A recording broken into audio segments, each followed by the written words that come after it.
Hello students, today we are solving question number 9 from exercise 1D from D3, book D3. Question number 9 statement है a wire of length 100 cm is cut into two parts and each part is bent to form a square if the sum of the area of the two squares is 425 cm square. So now we have two squares and the area of both squares, the sum of both squares areas is 425. So we know area is equal to length square. So length square of square 1 plus length square of square 2 means area of square 1 and area of square 2 is equal to 425 centimeter square.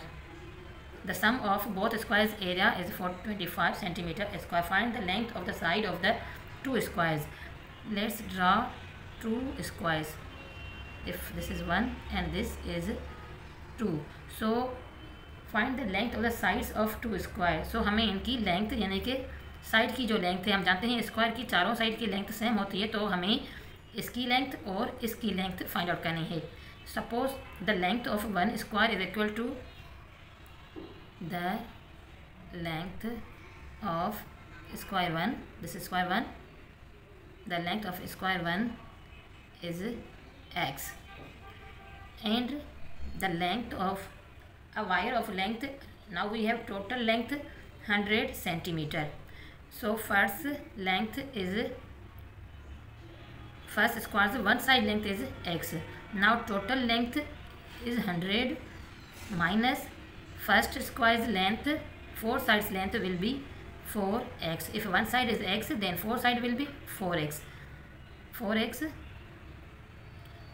अगर हम इसको 4 से divide करें, यानी कि 100 जो total की length 100 है उसमें से अगर हम 4x माइनस करें, जो कि बड़े स्क्वायर की लेंथ है वो माइनस करें, तो बाकी जो बचेगा उसको अगर हम 4 से डिवाइड करें तो छोटे की भी एक साइड की लेंथ हमें फाइंड आउट हो जाएगी. यानी कि 100 में से 4x अगर हम माइनस करें तो जो बच्चे की लेंथ वो टोटल होगी छोटा वाला स्क्वायर की मेजरमेंट, मतलब उसमें से छोटा वाला स्क्वायर बनाया गया है. तो अगर उसको हम 4 से डिवाइड करें तो ये हो जाएगी the length of second square. The length of one side of square 2. So the length of one side of square 1 is x. The length of one side, यहाँ पे हमें लिखना चाहिए था, one side of square 1 is x and the length of one side of square 2 is, total length हमारे पास 100 है, जिसमें से हमने 4x माइनस किया बड़े वाला स्क्वायर जो भी वही स्क्वायर है, और जो बच्चे का बाकी अगर हम उसको 4 से डिवाइड करें तो छोटे वाले के भी एक साइड की लेंथ आ जाएगी. तो चलिए स्टार्ट करते हैं. यहाँ पे हम solution, now we have the equation L square plus L square is equal to 425 centimetre. So L square यानी कि जो लेंथ है फर्स्ट वाले स्क्वायर की, जो कि हमारे पास एक्स है, सपोज किया है हमने एक्स, तो एक्स का स्क्वायर प्लस एल 2. तो यहाँ पे अगर हम इस इक्वेशन को सोल्व कर दें तो ये हमारे लिए आसान हो जाएगा. इन दोनों में से कॉमन ले लें, जो कि 4 होगा, रहने वाला यहाँ पे होगा 25 माइनस यहाँ पे होगा x ओवर 4. तो 4 को 4 से डिवाइड कर दें तो बाकी रह जाएगा हमारे पास 25 माइनस x. तो यहाँ पे हम लिख देंगे 25 माइनस x, जो कि L2 यानी कि the length of one side of square 2 है. So is equal to 425. Now after solving x square plus a plus b whole square से अगर हम मेथड से अब इसको सोल्व करें तो यहाँ पे आ जाएगा ए स्क्वायर यानी कि 625 का square minus 2ab. So 2a is value 25, 225 the 50 and x. So 2ab means 50x plus x square यानी कि b square is equal to 425. तो यहाँ पे एक स्क्वायर हमारे पास ये है और एक स्क्वायर एक्स स्क्वायर ये है, तो ये हो जाएंगे 2x square minus 50x same रहेगा एंड 625 से ये 425 इस साइड प्लस के हैं, यहाँ पे आके ये माइनस के हो जाएंगे, तो 625 minus 425 is equal to 200 plus के हो जाएंगे.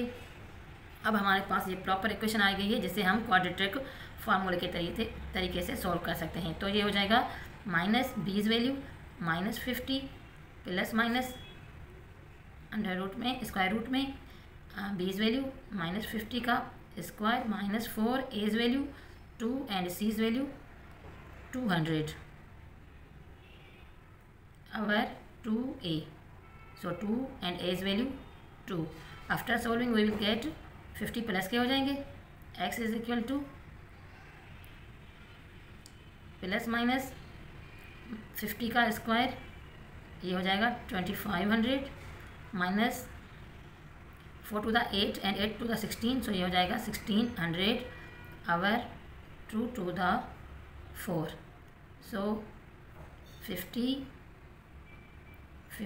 प्लस माइनस के 2500 माइनस 1600, तो ये हो जाएंगे 900 स्क्वायर रूट में over 4x is equal to और इज इक्वल टू, अब हमारे पास यहाँ पे दो वैल्यूज आ जाएंगी, एक प्लस की और एक माइनस की, तो ये हो जाएगा 50 प्लस के 30, पहले प्लस वाली ले लेते हैं आवर 4 एंड 50 माइनस के 30 आवर 4, तो 50 प्लस के 30 x इज इक्वल टू ये हो जाएंगे 80 आवर 4 और 50 माइनस 30 20 आवर 4. सो यहाँ पे हो जाएगा x इज इक्वल टू 20 और x is equal to 5. So the measurement of one side of one square is 20. इसकी मेजरमेंट आ जाएगी हमारे पास 20 एंड जो स्मॉल है उसकी हमारे पास आ जाएगी लेंथ की एक साइड लेंथ की measurement 5. So x is equal to 20 and also x is equal to 5. So dear viewers, thanks for watching. Please subscribe my channel. Keep watching.